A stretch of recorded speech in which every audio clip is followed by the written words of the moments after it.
Hello BookTube. Today I have part 7 of my science fiction and fantasy library tour. This video and the one tomorrow will finish off the double-sided storage shelf that I've turned into a double-sided bookcase. And then we'll move on to this black one behind me that my brother made. And then we've got this one here. These two here to go. So we should be done by about the middle of next week, I think. But for now, let's get to part 7. First up, we have The 11th Sun by Gulong. This is a work of wuxia, which I'm pretty sure I'm butchering the pronunciation. It's a Chinese martial arts novel, which are akin to fantasy to a degree. Historical fiction and fantasy. I've recently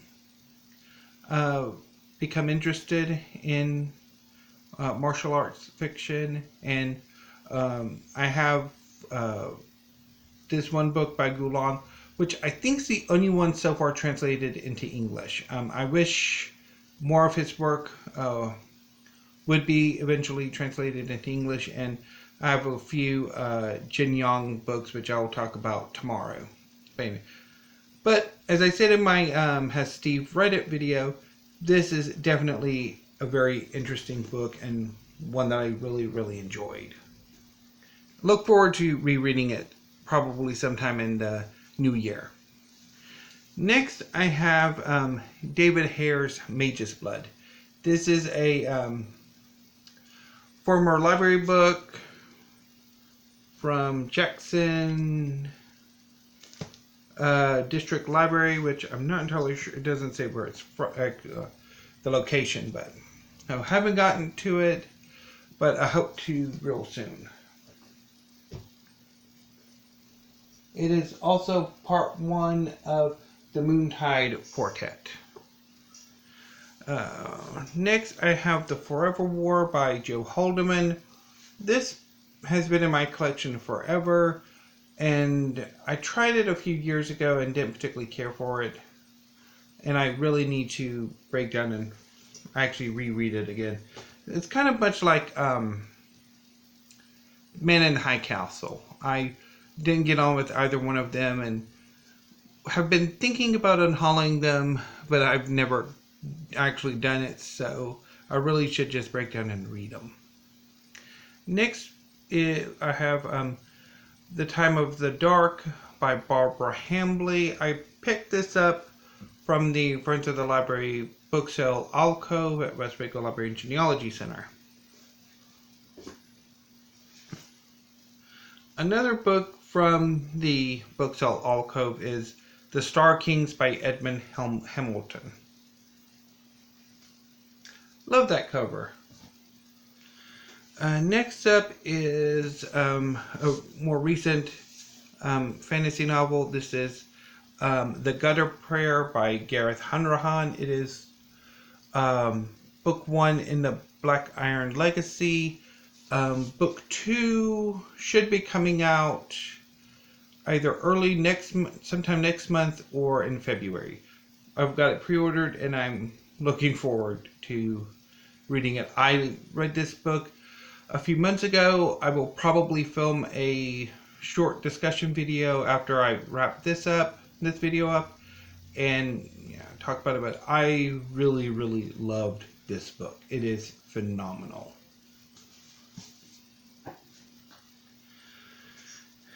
Next, I have Veraconium, an omnibus of M. John Harrison's Veraconium novels. This edition includes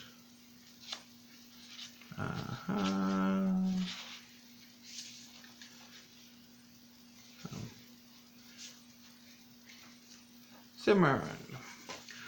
I'm not entirely sure what the obsession is with these dappled edges. They drive me insane. They're not. Personally, I don't think dappled edges really add anything to a book. and it makes it difficult to open and change pages and stuff. But anyway, so this omnibus has the Pastoral City, A Storm of Wings, in Veraconium, the Lemmy and Lord Chromis, Veraconium Knights, The Luck in the Head, Strange Great Sins, Lords of Misrule, The Dancer from the Dance, and A Young Man's Journey to Veraconium. So I'm thinking some of these are novels, like Pastoral City, A Storm of Wings, and in Veraconium are either novels or short novellas or short novels. And then there's a bunch of short stories at the end. But anyway, I read Pastoral City earlier this year or sometime last year and didn't particularly care for it. But anyway, I'm going to give it another go this coming year probably. It's from the Montgomery County Library in Conroe, Texas. So next, I have a bunch of anthologies from David G. Hartwell, who is a phenomenal who was a phenomenal editor of science fiction and fantasy. The first is The Ascent of Wonder, The Evolution of Hard SF, edited by David G. Hartwell and Catherine Kramer. So, I first discovered this book at my local library, the Waco, McLennan County Library System. They used to have this edition, not this exact edition, but a copy of this book, and I read one or two stories from it, and I thought it was phenomenal, but they eventually, I think, got rid of it, and I was like, it bugged me. It's like, I really, really would like to add this to my collection, and I eventually did, either earlier this year or sometime last year, and quite happy to have it in my collection. Next, sticking with the hard science fiction, this is the Hard SF Renaissance, which has a big, ugly, used sticker on the front cover. And again, by the team of Hartwell and Kramer. Quite enjoyed this book too when I read it. I want to say there's still a copy of this at the Waco McLennan County Library System, but I could be wrong. I haven't actually checked there in a while, but it has some good stuff. And we have the Space Opera Renaissance, again by Hartwell and Kramer.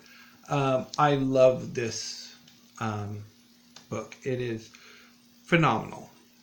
I mean, obviously I showed it when I was talking about my the Space Opera September readings. So yeah, very happy to have this in my collection too. And finally, the last David G. Hartwell book I have, the Sword and Sworcery Anthology, edited with Jacob Weissman. This is one of the books that I've had in my Amazon wishlist forever, and then I decided to put it in my Libris wishlist, and I saw a cheap copy and decided to jump on it. It's a former library book from the East Chicago Public Library System. You know, quite happy to have it. Next, we move on from big anthologies to smaller books. Oh, actually, we have a bunch of Dune books. This is Frank Herbert's Dune, which obviously there's been a Dune read-along the past few months, and I participated in it before I started my channel, and I might want to do something with Dune at some point, but I don't know. I really love Dune. I mean, it's a phenomenal book, but I also have like some serious issues with it. I think particularly pertaining to how Herbert handles some of the less heroic aspects of Paul Atreides' character, or Paul Muad'Dib's character. But anyway, but I still really, really love it, and I'm looking forward to rereading it sometime, either this coming year or maybe the next year. I also have a Dune Messiah, which I actually surprisingly liked. I think the political stuff's interesting, although clearly the antagonists are not equal to Paul, which is, again, another one of the Dune series' weaknesses, is the antagonists or purported antagonists aren't quite as up to the task of being a decent antagonist to the protagonist. And another issue is Herbert's handling of Paul Muad'Dib's descent to villainy, which I don't think he's ever quite handled that, or he never quite handles that very well. Anyway, picked it up from the Friends of the Library Booksell alcove. The Dune, I want to say I picked it up either from Golden's or a Friends of the Library Booksell. Children of Dune, I think I picked this one up with Dune Messiah, and rather liked it. Again, it does have the problems with the antagonist and with really confronting a rather monstrous legacy, but kind of enjoyed it. Look forward to rereading it again. And the last book by Frank Herbert I have is A God Emperor of Dune by, obviously Frank Herbert. I actually really liked this one. I thought it was phenomenal. Probably the best since Dune itself, really. He kind of, I think here he does sort of confront a legacy of tyranny better than he does in the earlier books, but I don't think he quite goes far enough to really interrogate Leto's legacy. But anyway, it is a pretty fantastic book. Next, I have Darius Hinks' The Ingenious, which I want to say I reviewed earlier this year. This was one of the books I read in October, and I didn't quite get along with it as well as I would have liked, which is a shame. It has a fantastic premise, but I think how Hinks approaches it didn't quite work for me. But anyway, it is a problem I've detected with a lot of the fantastic city or the weird city, that it's, you would think, focusing more on the weird city itself would be a major goal. It's usually some kind of wanting to destroy that weird city or launch a rebellion or revolution against that weird city. But anyway. So next I have two books by Robin Hobb. This is Assassin's Quest, and this is Fool's Errand. I want to say I picked both of these up from the Friends of the Library Booksell alcove. And finally, I have some Conan the Barbarian. And I should say the Conan the Barbarian. This is the coming of Conan the Cimmerian.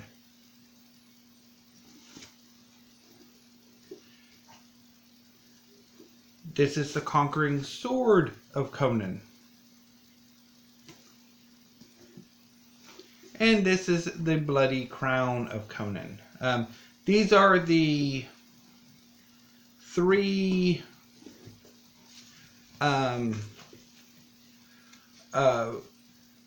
part trade paperback put out by Ballantine Del Rey of Robert E. Howard's original Conan stories in a well, maybe not uncorrected edition, but sort of going back to the original published versions rather than the heavily edited versions that Lynn Carter and L. Sprague de Camp published in the like 50s and 60s that really started the Conan craze.